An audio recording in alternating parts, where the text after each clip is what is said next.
भजमन नारायण नारायण। होली क्यों मनाते हैं इसकी कहानी मैं आज आपको बताऊंगी। ये है प्रहलाद और ये उसकी बुआ होलिका माता।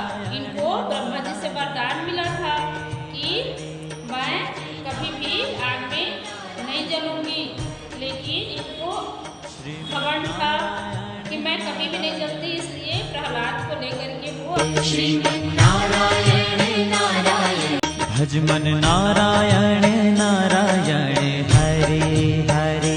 भजमन नारायण नारायण हरे हरे। जय जय नारायण नारायण हरे हरे। जय जय नारायण नारायण हरे हरे। श्रीमन्नारायण नारायण हरे हरे। श्रीमन्नारायण नारायण भजमन नारायण